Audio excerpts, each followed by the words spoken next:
I'm sorry, George will. Excuse me. George. No. I'm sorry. I did this last week. Liz, you're on. IPERS. Are you committed to protecting IPERS as a defined benefit plan for public service workers like firefighters and police officers? Yes, I absolutely am. I think the state of Iowa has a responsibility to fulfill our promises to the people who have spent their lives working in public service for our state. George.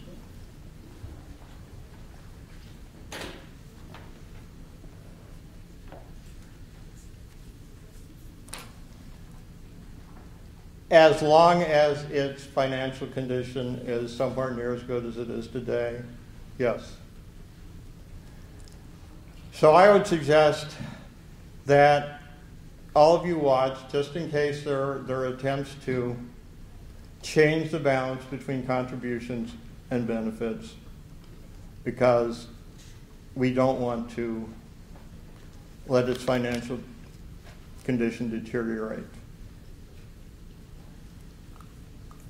Thank you. The next question has to do with guns. Do you think stand your ground is appropriate for Iowa? And George, you get that first. Say that again? Do you think stand your ground is appropriate for Iowa? Oh, stand your ground. I thought you said something else. Would you use the microphone, please?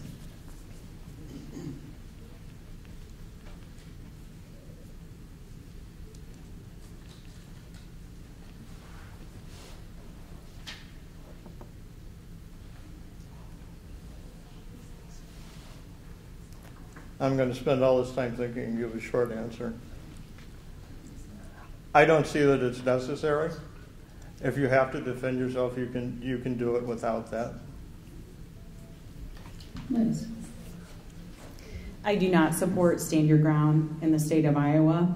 The reason for that is because we've seen it play out in several other states where there are court cases where people felt justified shooting for reasons where shooting was not necessary. I fully support, though, the ability of a person to protect themselves, to protect their home. I have supported in the past entering in the language of the Second Amendment to the United States Constitution to the Iowa Constitution, and before any conversation of stand your ground, we've had a very good castle doctrine in the state of Iowa. So Iowans can absolutely protect themselves, and I think that Iowans are actually less safe with stand your ground. Thank you. The next question has to do with Medicaid, and Liz, you'll get it first. What is your opinion of the privatized Medicaid insurance? Privatized Medicaid has been a fiasco that was rammed through for ideological reasons. We have seen the consequences of this benefiting private healthcare companies to the detriment of some of the most vulnerable Iowans. We saw even Senator Pam Yoakum, who had trouble getting doctor's appointments for her daughter, who is now deceased. So that's a high-profile example, but it's been a disaster since I was asked about it in this very forum 2 years ago. So I think that we need to look at what we can do to get it back on track. I think that we are going to have to return parts of it to state control, and I think that we need to get back to putting people over profit in the state of Iowa. Thank you.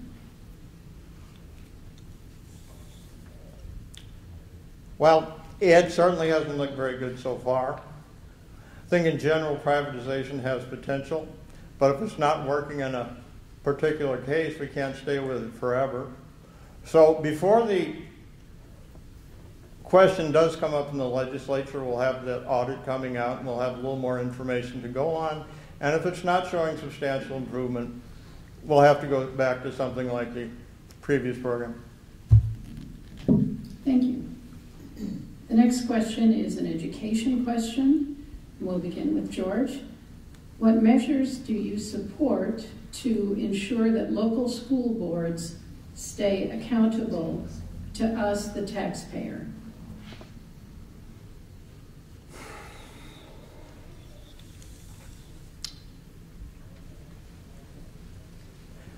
Well, I'm not sure I can do anything about that. They're already elected officials.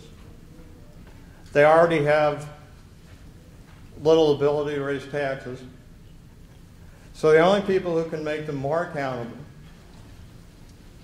is the voters. And so it's up to you. And I would say that you might want to look at the endorsements, because endorsements from public employee unions are not necessarily a good thing. Just before the collective bargaining law was passed, I read, 189 school districts signed contracts suddenly when they didn't have to sign contracts then, so they could give one more contract under the old arrangement that was more generous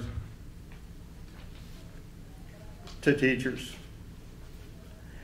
And this is not a sign of a school board that's accountable to voters. So you might want to look at that. Well, I think that's something that my opponent and I may share some views on, but also differ significantly.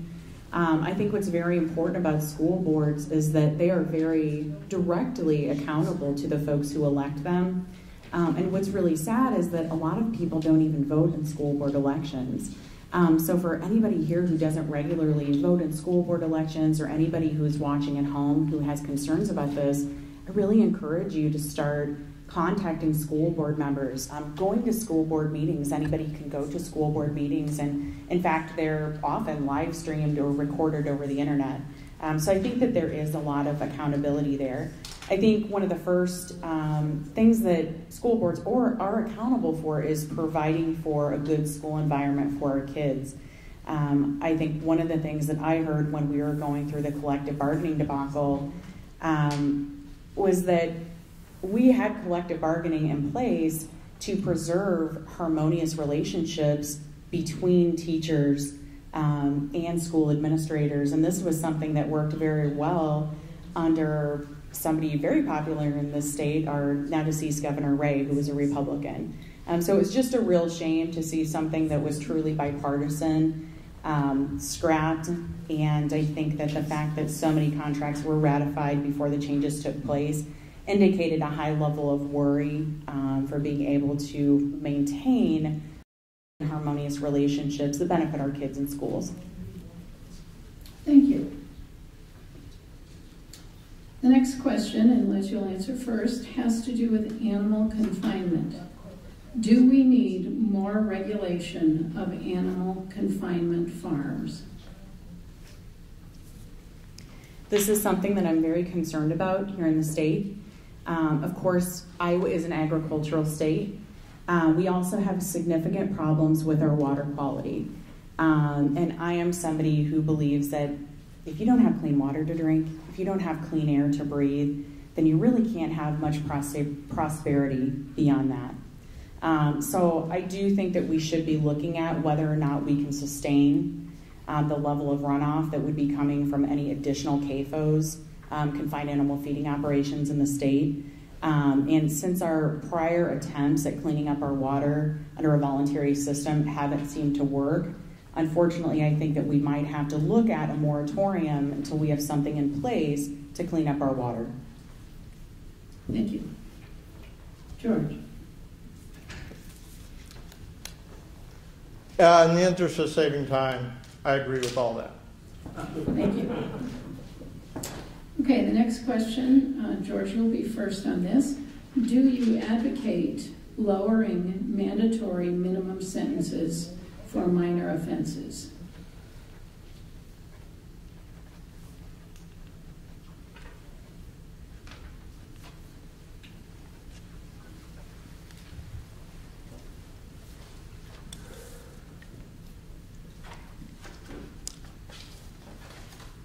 I would certainly consider it. Right now, I don't know exactly what those minor offenses are or what the minimum sentences are.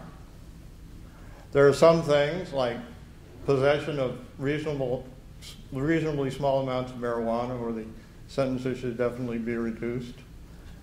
Aside from that, it all depends on the details. I appreciate that nuanced answer. I think that's a big question. And I understand, the topic that we're kind of getting at. This is a topic in the national scene when we're talking about judicial reform. I would agree with my opponent that there are some things that have been studied extensively where we understand that a mandatory minimum sentence for something like possession of a small amount of marijuana, for example, is something that doesn't help the individual.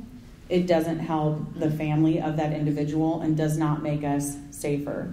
So I think that it is reasonable to look at the mandatory minimum sentences that we have in place through the lens of, are we safer?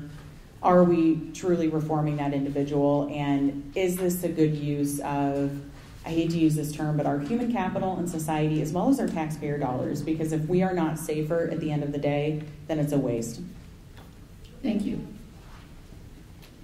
The next question has to do with mental health. We'll begin with you, Liz.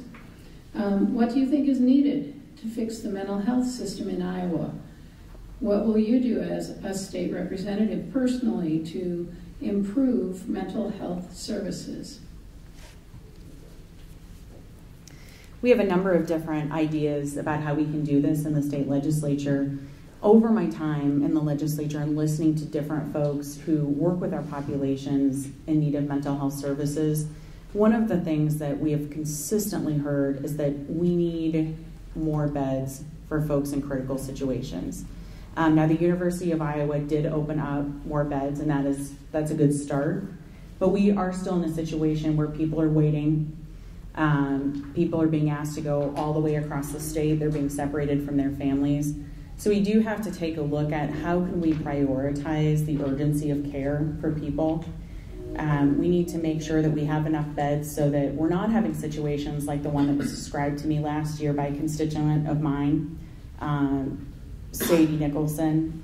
Her cousin was Chase Nicholson, a young man who was turned away from mental health treatment because when he showed up, he said that he wasn't okay, he needed help, and they asked him, well, are you thinking of harming yourself? And he said, yes. And they said, well, are you thinking of harming others right now? And he said, well, no. They turned him away. The sad fact, though, was that although he did not intend to hurt other people, he was unstable and he was seeing things, and he went on to shoot his family and then leave that residence and go on the road with a gun. So we need to make sure that we do have enough mental health beds so that we don't have to turn somebody away because we don't think that they are an urgent enough case. Thank you. Well, I agree with all that too. I'd just like to add that we need facilities as convenient as possible to as many people as possible, and that requiring counties to shoulder too much of the financial burden doesn't seem realistic, and it's going to require a greater effort at the state level. Thank you. The next question has to do with prescription drug costs. We'll begin with George. What would you propose to make drugs like insulin affordable?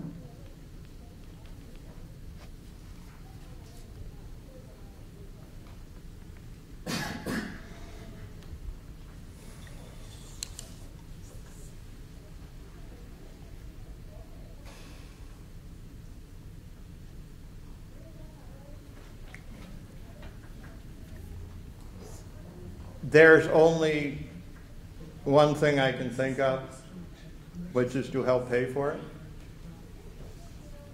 Aside from that, I don't know how to lower the price. You sometimes hear these strange idea of buying it from Canada, but that's completely unworkable.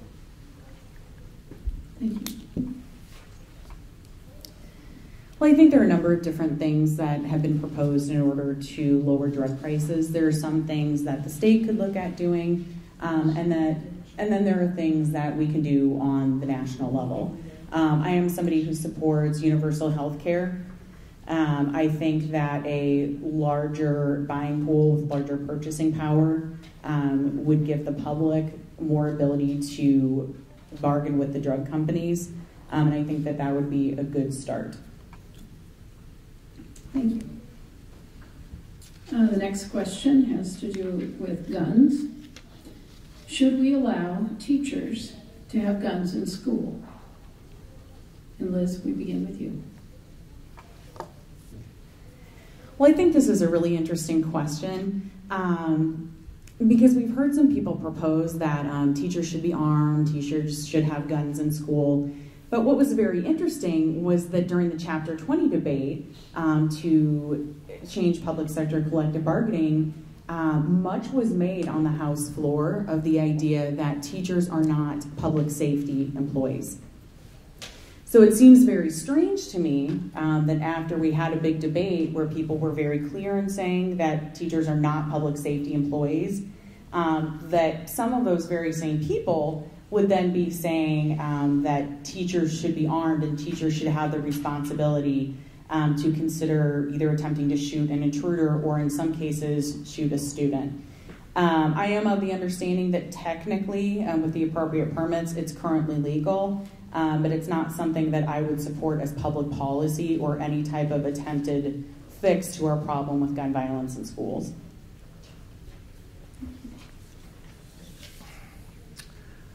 No, teachers should not be encouraged to carry guns or instructed to carry guns or anything like that. No matter if they're trained by the school district or by the state, they won't have as much training as a police officer. Having a police officer in each school is a much better solution than having teachers armed. And knowing that some teachers are armed is going to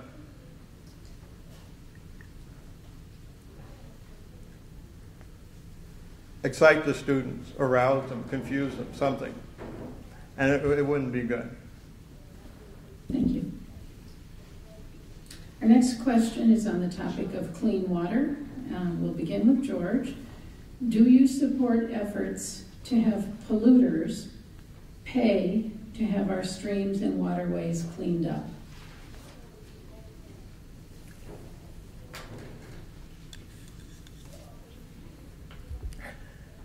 Yes, I hope it can be done without driving anyone bankrupt. But when I read about the water problems, I read someone said, you know, not in these exact words, there aren't that many pollution control programs that are voluntary. And there's good reason for that. And yes, I think, oh, have I got this whole question wrong?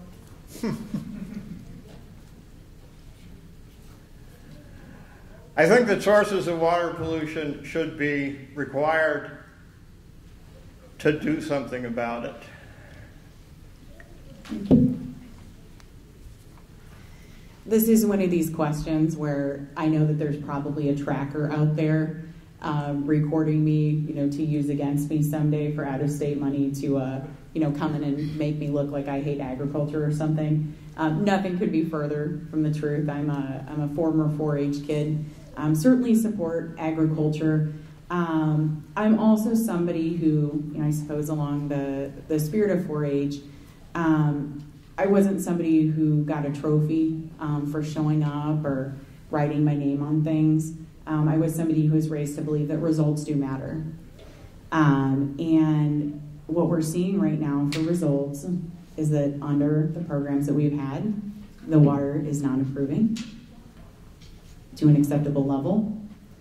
I also believe that it's reasonable to say, now, if you're making profits here and you're polluting our water, I think you need to show some responsibility for that, and it's reasonable for us to ask you to do that. So I do certainly agree with asking polluters to foot the bill. Thank you. The next question is with regard to minimum wage. We'll begin with Liz. Do you favor a higher minimum wage? Yes, I do. One of the most interesting things that I've seen recently is we've seen a lot of talk about the low unemployment rate in Iowa. And at first, that seems really good, right? Then you dig down and look at the fact that for years and years and years, Iowa has had lower salaries and wages than other states around us, even when adjusted for cost of inflation. And the fact that even though we have such a low unemployment rate and Iowans are working so hard, we have such a high level of children who are receiving Medicaid and children who are living in poverty. One of the things I would encourage everybody to go home and take a look at, or even Google right now, is the United Way's ALICE report on the welfare of children in the state of Iowa. So what that tells me, when we are almost at full employment, people are working multiple jobs, and we have kids living in poverty, is that we need to raise wages. This is the United States of America. No one should be working 40 or 50 hours a week, willing to show up and do the work and still living in poverty. Thank you. The current minimum wage is so low that almost no adult makes that little. So it's not having much effect. We could have some increase without it having much effect. A large increase like the one in Seattle would be completely counterproductive. And just in general,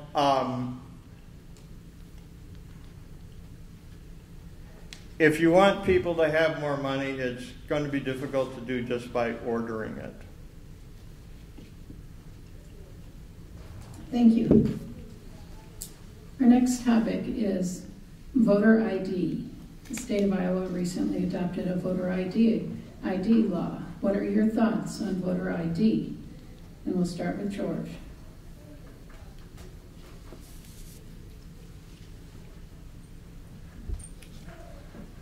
I'm in favor of voter ID. I don't see how it can keep legal voters from voting. Voter IDs are free. And the statement you sometimes hear that vote fraud is rare is hard to believe because there's very little information on it. We can't count incidents of vote fraud, so we can't know how many or how few there are. And of course, the country has a long and storied history of vote fraud, and it's not clear when it took a sudden nosedive, so I'm inclined to believe there is still some vote fraud. Well, I was in the legislature when we passed the most recent voter suppression bill. And one of the most interesting things is that we had studied this here in the state of Iowa, and we found that it really was not happening. Of course, nobody wants vote fraud. Everybody wants fair and square elections, and that's what we have here in the state of Iowa. I think that the bill that we passed here in the state of Iowa was part of a playbook making it more difficult for elderly people, people who move a lot, students, people who are frequently disenfranchised to vote. And I personally had somebody down in Iowa City who I did have to get involved with voter services with because their ID kept being sent to the wrong place. They couldn't seem to get it picked up, then it was sent somewhere else when they went to school. So this is making it more difficult for people to vote legally. So I do not support the law that we most recently passed, and I think it amounts to voter suppression. Thank you. The next question is with regard to reproductive health funding. We will start with Liz. Regardless of your individual views on abortion, do you support funding for centers that provide reproductive health services like education, birth control, STD testing, and these are places that include Planned Parenthood, Unity Point, and the University of Iowa Hospitals and Clinics? Absolutely.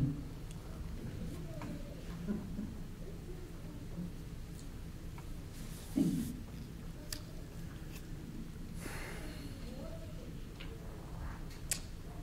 I do not. The program is not dependent on Planned Parenthood. It is not necessary to have any one provider in the program. And Unity Point is being restored. And if not enough people are being served, I'm sure both parties will try to bring in more providers and make sure that they are. Thank you. Our next question is the topic is the economy. We'll begin with George. What do you attribute to Iowa's good growth?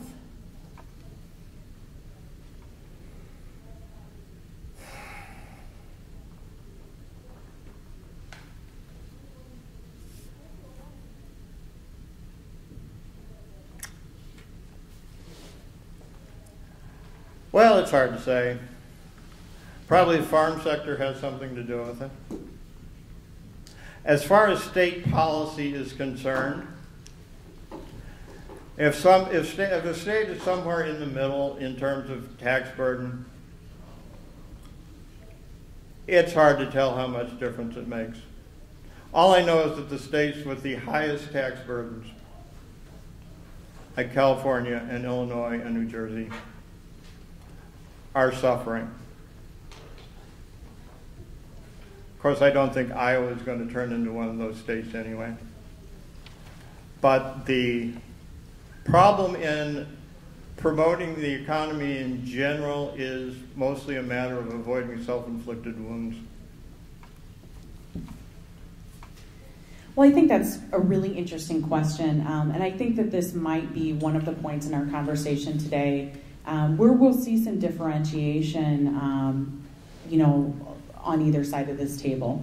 And I think that this has to do with how we define what a good economy looks like. So I'm not so sure that we define an economy where our farmers are afraid of a trade war that was started on Twitter, an economy with good indicators. I'm not sure that we define an economy where we see extremely low unemployment, but people making low wages and a high percentage of our children on Medicaid and in poverty, something that we should brag about. I think that we should start bragging about our economy when we have children who get enough to eat at home and don't have to take a backpack home over the weekend. When teachers don't have to stock graham crackers and things like that in their classroom because they know they're going to have a couple kids who are not going to get something to eat at home. When we have folks who can work a reasonable number of hours and who can have a fair shot at things that my parents had a shot at, that are getting fewer and further between. So I think there's a real difference going on in how we define what a good economy is. And I think we have a long ways to go to make the economy good for more Iowans. Thank you. Liz, we'll start with you on this question. Please state your position on public employee bargaining. I support collective bargaining.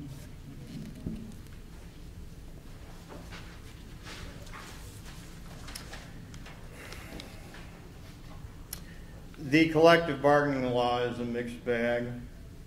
There are a couple of provisions I would definitely not have supported.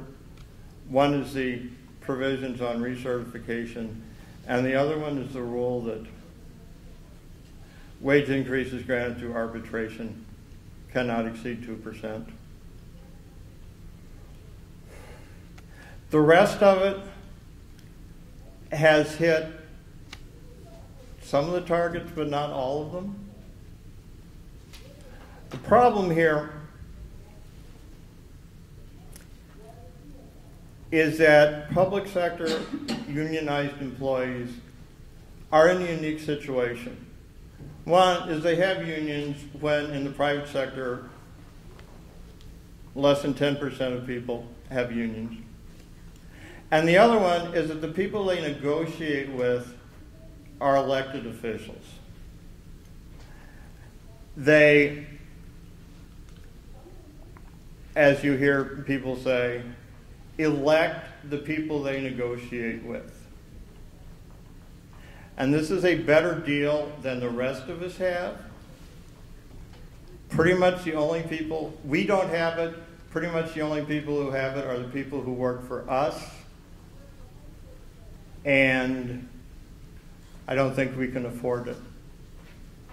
Now, if it were just a matter of money, I wouldn't be exercised about it. We can afford it.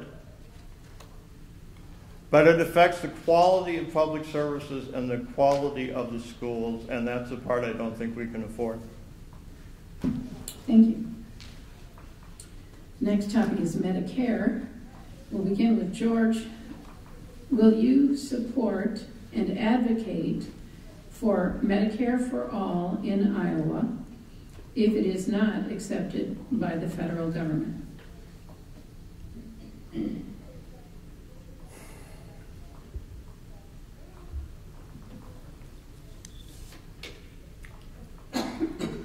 If someone will give me the money, I will support it. Aside from that, I think it's completely unworkable. This is a little bit of an unusual question because we would really need to work with the federal government specifically to connect with Medicare, to have Medicare for all. So I'm wondering if what the question or what the heart of the question is would the candidates up here support some type of system to expand health care or something like a public option in the state of Iowa? Something that we could do in the state of Iowa would be a public option, and that is something that I would support. Thank you. Liz, you answer this next one first. This has to do with LGBTQIA issues. Recently, federal objections seem to want to, seem to want to nullify the acknowledgement of transgender citizens. What do you think Iowa should do in regards to this? Well, I think that's an interesting question because one of the reasons why I'm so proud to be an Iowan is that for a long time we have protected the gender identity of our fellow Iowans in our state constitution. We should continue to do that. Iowa should be a place where every person has the chance to succeed regardless of their race, their sex, where their parents were born, the language they first spoke, their sexual orientation, their gender identity, anything like that. I think what's going on at the national level is mean-spirited. I think it's pandering to a spirit of hatred.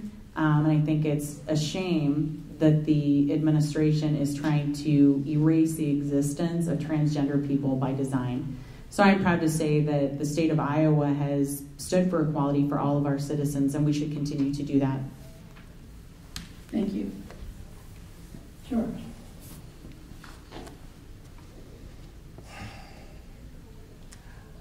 I'm in favor of equality for all Iowans in the things that are important, but the question isn't very specific about what policies it is, but I assume they have to do with something about restrooms and locker rooms. And these are not the most important places to fight for equality.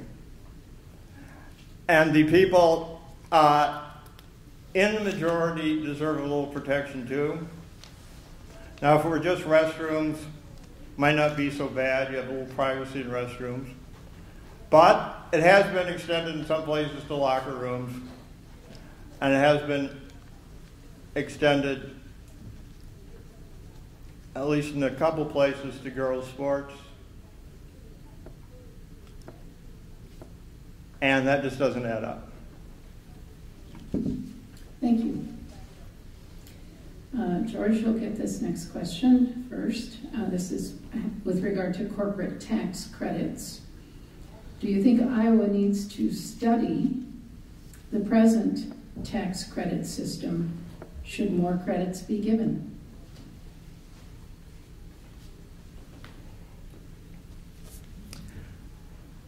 I think fewer credits should be given. And I think it's very strange that the legislature passed a large tax bill and left this part of it for later. Because, a critical part of any major tax bill is the revenue projections. And now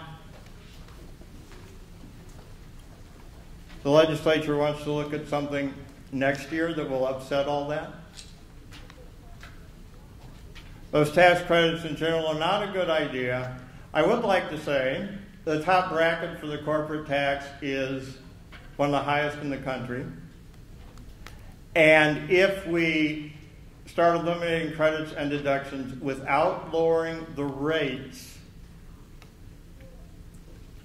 it could produce a substantial tax increase that we don't need. Thank you. I would say, this is something that I've talked about since I first started running for office in 2013, before my first election, that we really need to take a look at the system that we have in Iowa. We need to stabilize our budget. I think the bill that we passed last year was highly inappropriate, and it was about elections. We did it at a time where we were already underfunding our schools, already having Iowans who could not get mental health care, could not get a doctor's appointment appropriately with Medicaid. And I think it was really a gift, a delivery to Republican donors. And when I say Republican donors, I don't mean people like my parents back at home who are lifelong Republicans. I mean people who are millionaires and billionaires and pay for the privilege of not paying taxes like the rest of us. So I think that people in Iowa should be paying their fair share. We need to take a look at the efficacy. There's certainly a lot of information in economic development that the deciding factor for companies deciding to locate to a particular state is not necessarily tax credits, but quality of life for their employees. We have long had a problem with our college graduates leaving the state of Iowa. So I think we need to start asking ourselves whether our healthcare, whether our education, whether our natural resources, whether the promise that all employees will be fairly valued in the state of Iowa would be a better attractor, or whether it's simply a tax cut in a state that already has extremely low unemployment. Thank you. The next topic is immigration. And Liz, you'll begin. Do you support the rule of law when enforcing the current immigration policy? How will you protect Iowa farm workers? Well, that question has a lot of different parts. So I guess I can't speak for everyone, but I suppose we are a nation of laws. Everybody supports our laws. I think what's really concerning that we've seen in the state of Iowa is that we've seen entire towns decimated, like Postville.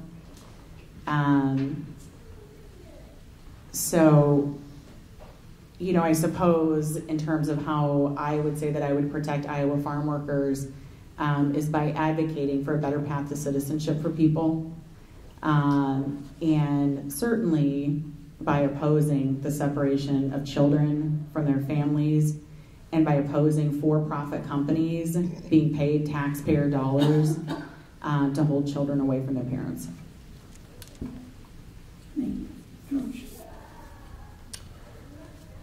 This is primarily a federal question, of course. My general position on illegal immigration is that there are good reasons it is illegal. And if there's a question about county officials and county sheriffs cooperating with the federal government, even if you believe that most illegal immigrants are assets or at least harmless, it is hard to believe that illegal immigrants who are in jail are harmless. Thank you. Next topic, puppy mills. We'll begin with George. Iowa is a documented puppy mill state. What will you do to prevent abuse of animals?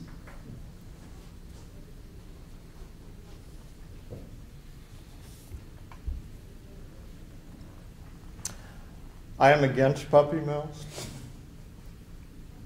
It's not something I know too much about, but I will be glad to support efforts to strengthen that law. I appreciate that, and I appreciate the question. I'm a big, I guess, I hate to use this term, I guess, but, you know, I'm a big cheerleader for the state of Iowa. I believe in the state of Iowa. I'm proud of the state of Iowa. As a young person, I've said earlier, I had good opportunities here, and I stayed here because I believe in all the great things that Iowa has to offer.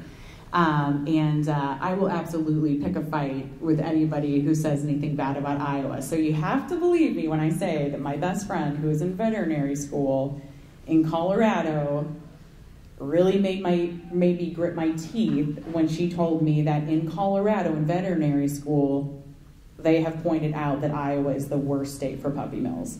That's not something that we should be known for. So there are a number of different proposals on the table. I would support any fair and reasonable proposals for animal welfare and humane treatment of animals in the state of Iowa. I also think, not to burn up too much time, but I also think that our federal officials should take the FDA to task. The FDA has made it very, very difficult to look up any complaints against puppy mill breeders. I think as consumers, we have a right to know if breeders have been assessed fines or violations, and you used to be able to see what the violation was, even documented photos. That information is now redacted to the point that it's ridiculous. So I think that violates consumer protection, it violates animal welfare, and I think our federal officials should be taken to task for that. Thank you. The next topic is the restoration of voting rights. We'll begin with Liz. How do you feel about restoring the right to vote to felons? I think that as a goal, what we hope for is a person to pay their debt to society, and we want them to come back to society. We want them to get a job. We want them to get an education. We want them to hopefully join organizations in the community and get on the path to a better life.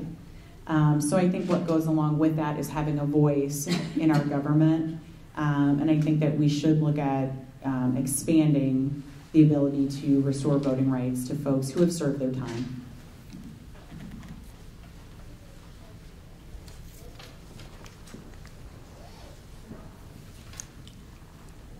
This is actually one of those issues I have trouble getting worked up about, but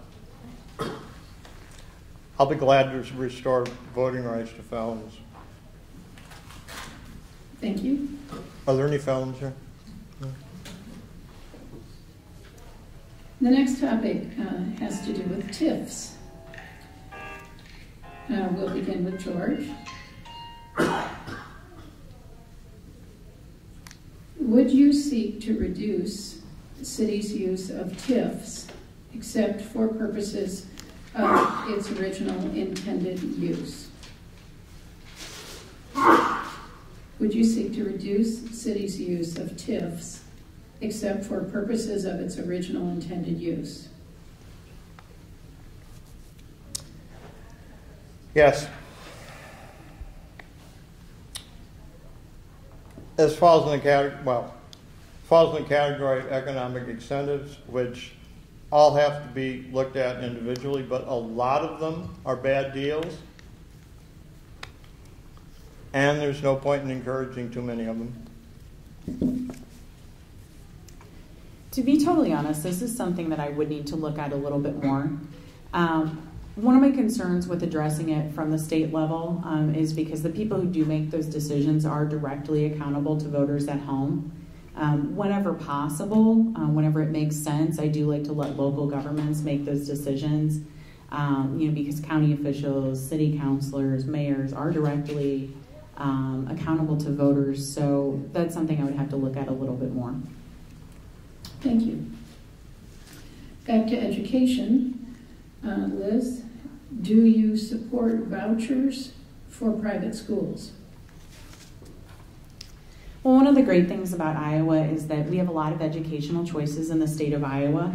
And one of the things I was interested to learn when I started researching education many years ago is that we already allot a lot of money to private schools in the state of Iowa. And I didn't know that, I think, before I started researching that many years ago. So I think that's great that, you know, we can kind of give a little bit of help to private education. You know, I'm somebody who has had the benefit both of public education and private education. In my household, I don't know that my parents felt entitled for taxpayers to pay for me to go to a religious private school.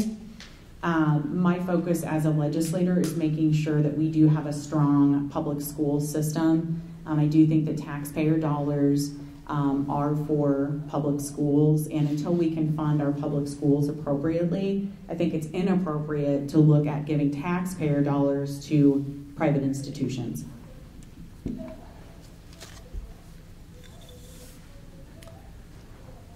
Well, if this were Chicago, I would unhesitatingly say yes, I support vouchers. But in Chicago, there are a lot more people, there's room for a lot more schools in the market. It is quite possible that a voucher program in Iowa, especially in rural areas, will not produce a reasonable number of schools to choose from. I'd also like to point out there are only 2 charter schools in Iowa. And charter schools have some promise. And if I had to guess, I'd say the reason there are only 2 charter schools in Iowa is the only people who can start them are school boards. Now, in some places, universities can start them. Nonprofits can start them. Some places, for-profits can start them. Thank you. We return to a question on voting. We'll begin with George. Is a provisional ballot always available to an Iowa voter regardless of whether they have an ID?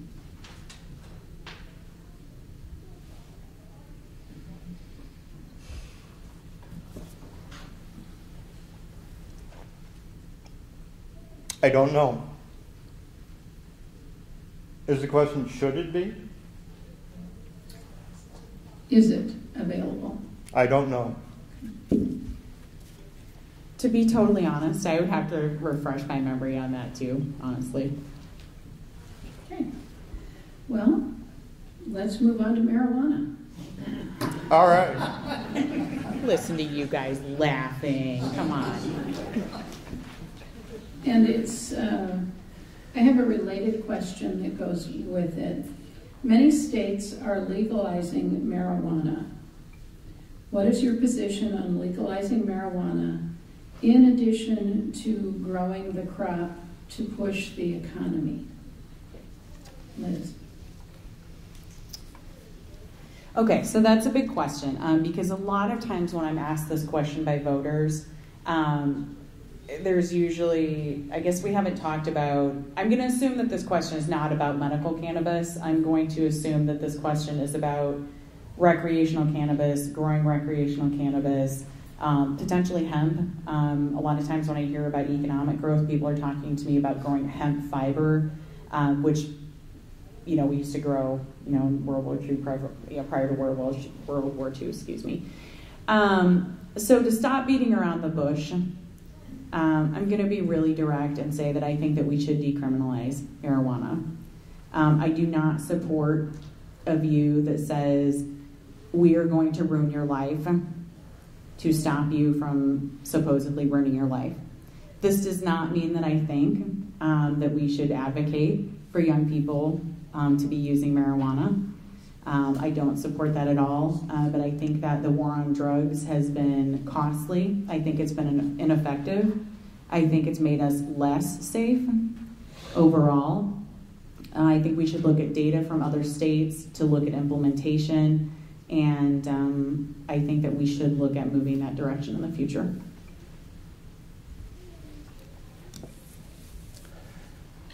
The states that have legalized it are gaining experience, and it's important to look at that. And while I don't claim that the research I've seen so far is conclusive, it gives me serious concerns about legalizing marijuana. There are problems like increased marijuana-related traffic deaths and increased admissions to emergency rooms for marijuana overdoses. And the way it's been legalized in Colorado,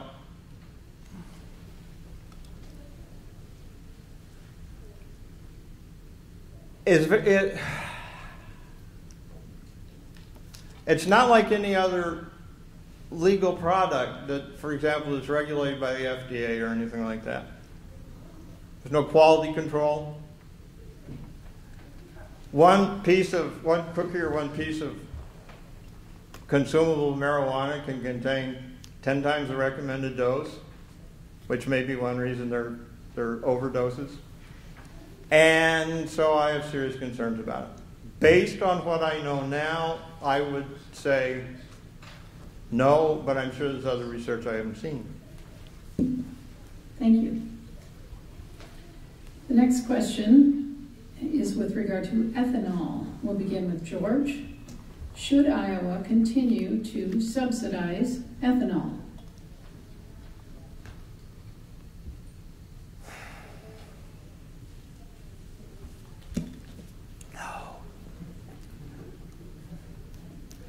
I don't really want anyone to hear me, but no.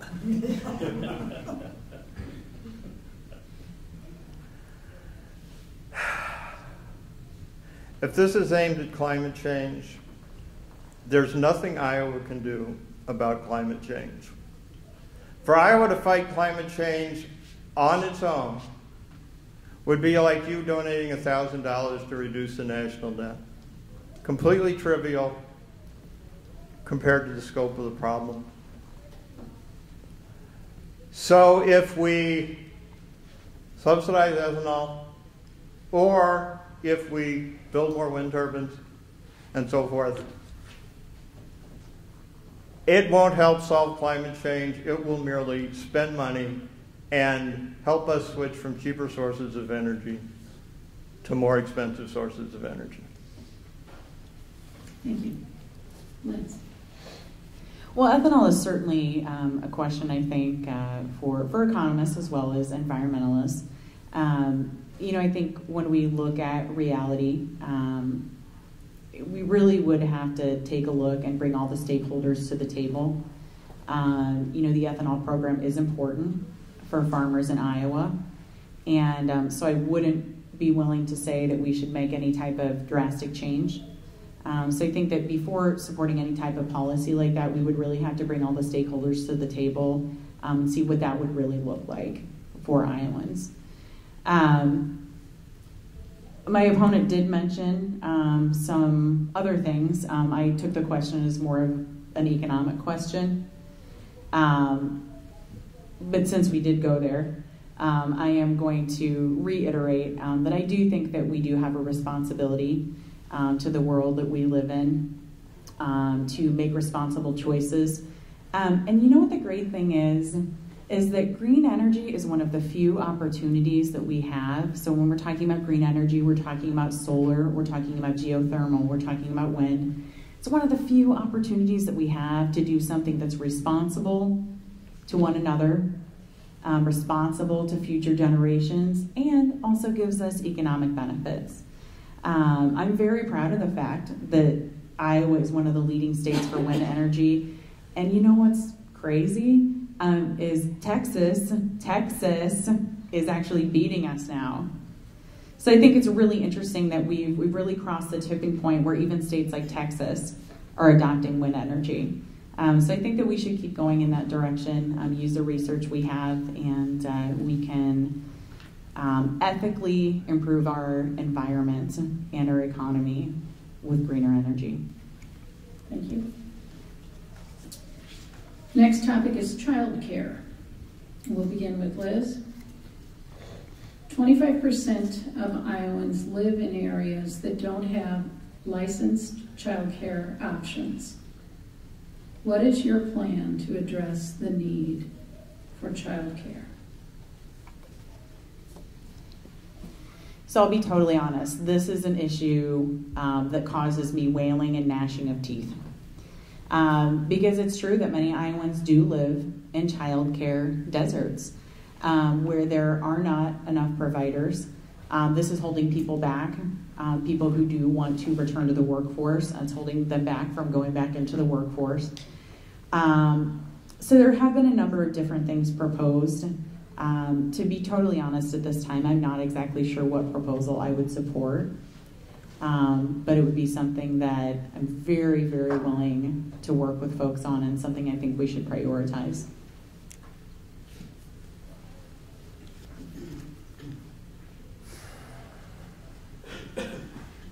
Thank you. George?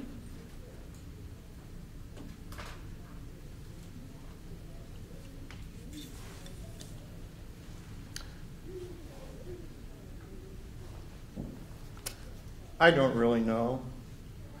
I think that areas without child care providers are probably sparsely populated areas where the market is not sufficient. So that if the state were to subsidize it, the cost per child would be surprisingly high.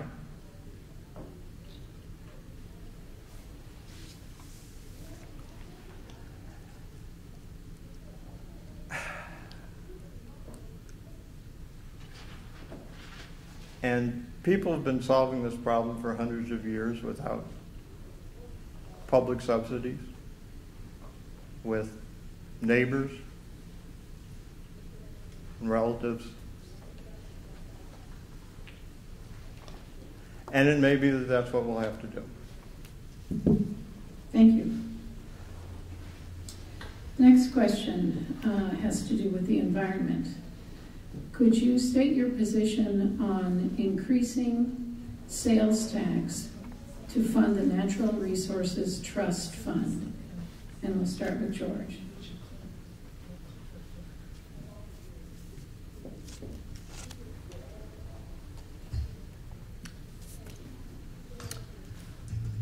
Well, this raises a very interesting question, which is, what is the Natural Resources Trust Fund?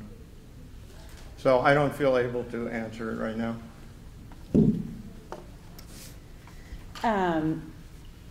So REAP is a really important program for our state. One of the things that I mentioned earlier, or maybe alluded to, is that when we're thinking about what we can do to enhance people's connection with the state of Iowa, to encourage them to build good experiences, to stay after college, to let companies know that their employees are going to have a good quality of life here in the state of Iowa, our natural resources are something that are really top of mind in economic development. So it's really important for a number of different reasons. Even if the environment isn't super important to you, it should be important to you for economic growth. Now, funding the trust is something that voters have authorized. Voters had the opportunity to vote on this, voted yes on it, and so I do think that we should follow the will of the voters and we should fund the trust. Thank you. The next question, we'll start with Liz. Would you support and advocate a public bank for Iowa, similar to the Bank of North Dakota? I love this idea. This is something I've heard about before, and I think that would be great. I think it would remove some barriers for folks who might have opportunities for traditional financing, and I think that's a great idea, and I'm happy to hear it coming from the public. No. Thank you. The next topic, aging. We'll begin with George. Older adults are the fastest growing part of Iowa's population. What will you do to address the needs of aging Iowans?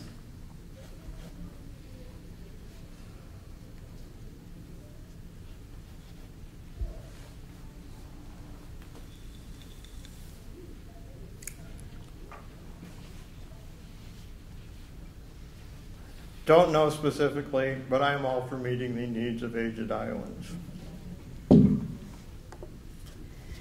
This is another one that keeps me up at night with much wailing and gnashing of teeth, because certainly it is something that we have on the horizon here.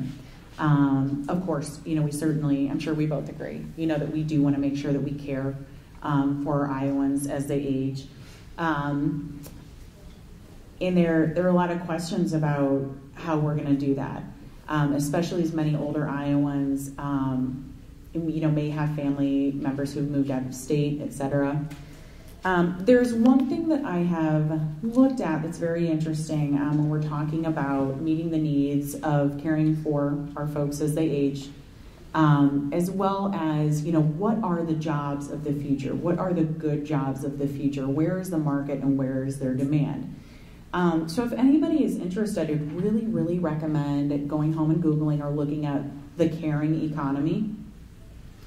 And this is the idea that not only in childcare, but also in caring for folks as they age, we really have a lot of positions that we are going to need to fill. A lot of times when you see political commercials, for people building jobs and what people consider to be good jobs, you see somebody in a hard hat. Those are great jobs. We need those jobs. Those are certainly dignified jobs. But there's an idea that a lot of times when we think about the jobs of the future, we don't necessarily think about, childcare or elder care jobs as quote unquote good jobs, because, in history, as we kind of talked about, we've relied on women's unpaid work and not recognized that as having economic value. So I think going forward, we are going to need to find a way to give that economic value, because otherwise people won't want to do those jobs. And I think that has a scary implication for taking care of our populations as they age. Thank you. Next topic is local control. We'll begin with Liz. What is your approach to local control for counties and municipalities? I think local control is something to be respected. That's kind of a big question. So of course, just like when we talked about school boards are accountable to voters. City councils, mayors, county supervisors are accountable to voters. What I think has been really interesting during my time in the legislature is that I've definitely seen some times where folks who sometimes have talked about local control very definitely usurped local control. And one of the times that I saw that was when the Republicans in the legislature actually acted to lower wages. So that was very surprising for me, because I know that counties, for example, had done research on what would be appropriate minimum wages for their areas, and then a group of people in Des Moines decided that they knew better than those local officials and decided to lower those wages. So it was strange for me to see that happen, and I think awfully telling that suddenly everybody thought that was okay when the goal was to lower people's wages. So I think that whenever is appropriate, which is probably most of the time, local officials should be making decisions as they are accountable to voters. I think the only time it would be appropriate to act would be, when there is an overall larger interaction with the rest of the state.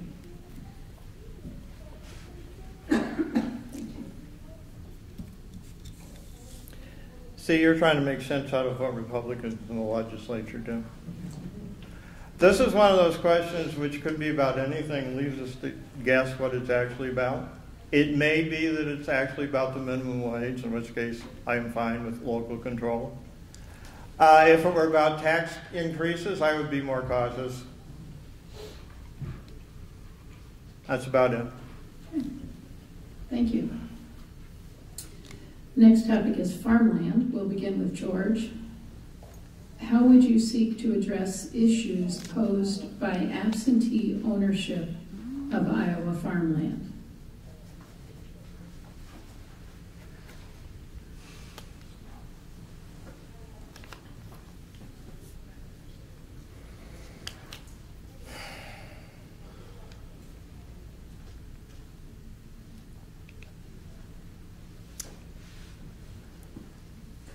I actually don't see any great problems with it. It may offend some people, but if a farmer is farming land owned by an absentee owner, it may be that farmer can't afford to buy farmland of his own, and so this is how he gets access to farmland. And this is how the agricultural sector, one way the agricultural sector can get access to capital. So I don't see what's wrong with it. Thank you. Yes. You know, I think this is another really interesting one because there are different narratives to this. You know, but certainly every year there are farmers who do approach me in the state capitol and express concern over this issue. I think a few of the reasons why people are concerned about it are that when the people who own the land and work the land are living out of state and just reaping the profits, they don't have as much of an interest in what that soil looks like, and what the water in the state looks like, and what the schools that their kids and their grandkids are going to look like. So I think that that's what's been expressed to me about some of the concerns. To be totally honest, I'm not sure exactly what policy we would enact with that, but it makes me think a little bit of the grapes of wrath. And I have to wonder if we have not had a system that has made it difficult for stewards of the land to maintain their land over time. One thing I can say on that topic is that I have taken measures in the past, and I have co-authored a bill in the past to help small farmers in the state of Iowa. I have 30 seconds. But to make a long story short, it would have established a tax credit program for smaller farmers in the state of Iowa. It would have defined smaller farmers. It would have given smaller farmers a preference in produce in state institutions, and that would have been a win-win for us who live in urban areas because we would have better access to locally grown produce, and it would be a good deal for the rural areas because it would encourage more people and younger people who want to care for the land to move there. Thank you. The next question, another question on taxes. We'll begin with Liz. Large apartment complexes are businesses, but pay residential property tax rates. Would you change that to business rates? Okay, so this is an interesting one. Nobody has asked me this question on doors, to be totally honest, so nobody has brought me this question yet. So this would be something that I would want to take a look at a little bit further, to be totally honest. I do think there is merit in asking the question and researching it, so I'll leave it at that. Thank you. George. I agree with all that. Thank you. Next question is a women's health question. We'll begin with George. Please state your position on the fetal heartbeat bill passed in the last session.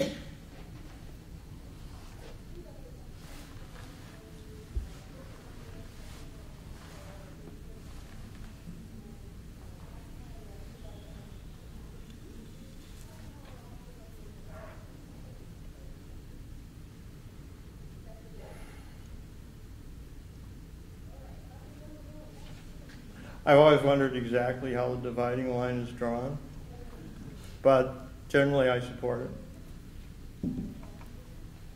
Liz. So during the time when we were debating this bill, I would say that this was one of the most difficult times for me in the legislature. And the reason for that was because women were calling me, emailing me, sending me messages. One or two said that they were telling me things that they had never told anybody before.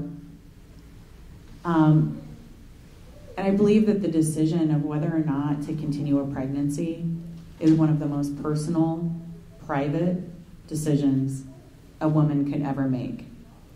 And I don't think that the state has a role in telling a woman that we're going to force you to continue a pregnancy even though it may endanger your life, or we are going to decide for you that you must continue a pregnancy even if it means that you might not be able to have future children, or even that we are going to force you to continue a pregnancy even if it means losing your job or anything like that.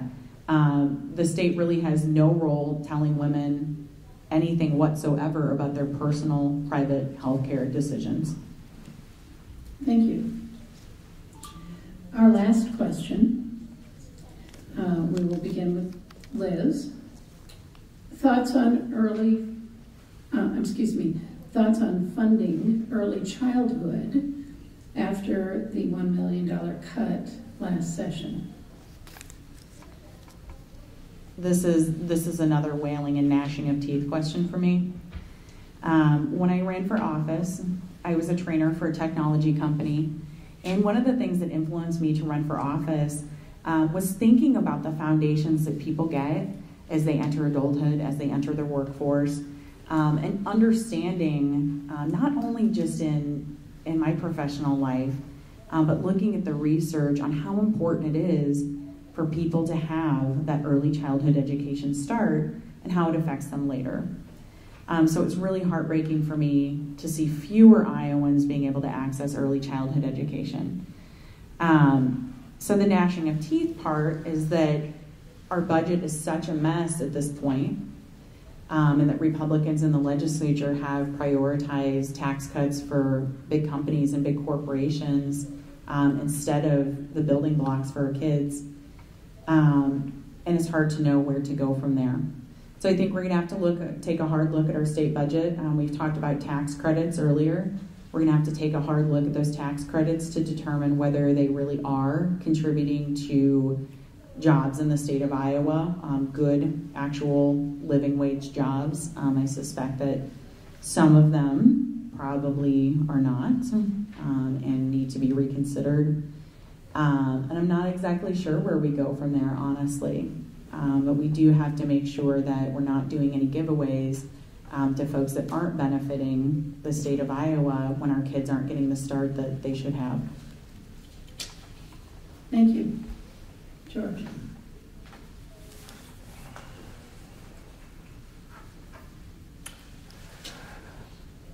I have an open mind about this, which is actually just another way of saying I don't know anything about it. But I'll be glad to look at it. Thank you. Okay, we have now reached the closing statement portion of the program. George, you will have the first opportunity for your closing statement, and you have 2 minutes.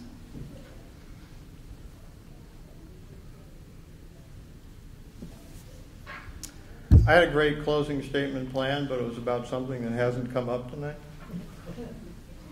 So I'm not sure what I'll do. I would like to mention one other thing that hasn't come up tonight much, and that's the tax bill. The idea of tax reform, of broadening the base and lowering the rates, is a good idea.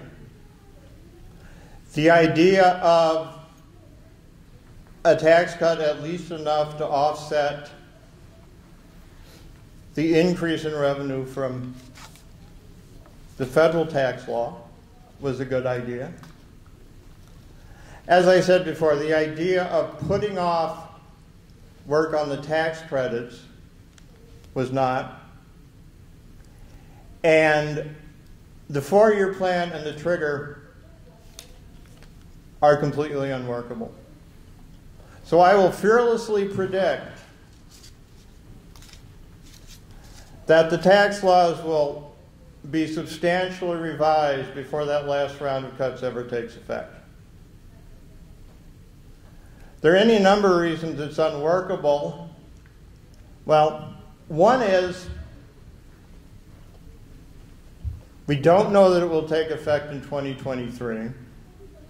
Actually, I'm even more certain that if it doesn't take effect in 2023, that it will be changed and it won't take effect after that. But the way the law is written now, it could take effect later. And if it takes 5 or 6 years to get to that revenue target, that doesn't mean we've had high revenue growth in the intervening time. And if we have higher revenue growth through inflation, that doesn't make it any easier for us to afford tax cuts. Thank you. Liz. Well, I just want to thank everybody again for coming tonight. I think in a very divisive time that can often seem very acidic, we've been able to have a good exchange tonight on the issues, a substantive conversation. And so I also want to thank you, George, for that. Appreciate your perspectives on that in the conversation. In closing, I just want to thank folks for the trust that they have placed in me over the past 4 years. And I just want to reiterate that I'm running for office to make sure that every Iowan can have the opportunities that I've had. Even though I've had struggles, even though I had to work really hard to get through college, I was able to get the resources to get there. Even after I lost a house and got sick with no health care my senior year in college, there were things there to help me along. So I believe in fairness, justice, and opportunity for Iowa, that all Iowans should have the opportunities that I have had.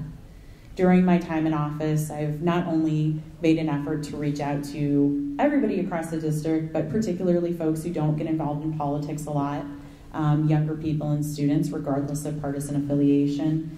And I've used my time in a not strictly political sense to advocate and to tell Iowa's story of green energy success on the national level. So if you'd like to know more about that, please check out americascabinet.com, and you'll find me telling Iowa's flood story as well as Iowa's green energy story. That's americascabinet.com.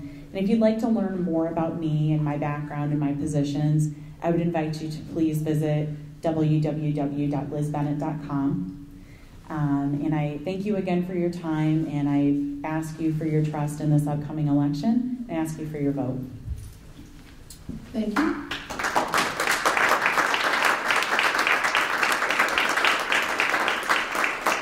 On behalf of the League of Women Voters, I would like to thank both candidates for their participation tonight.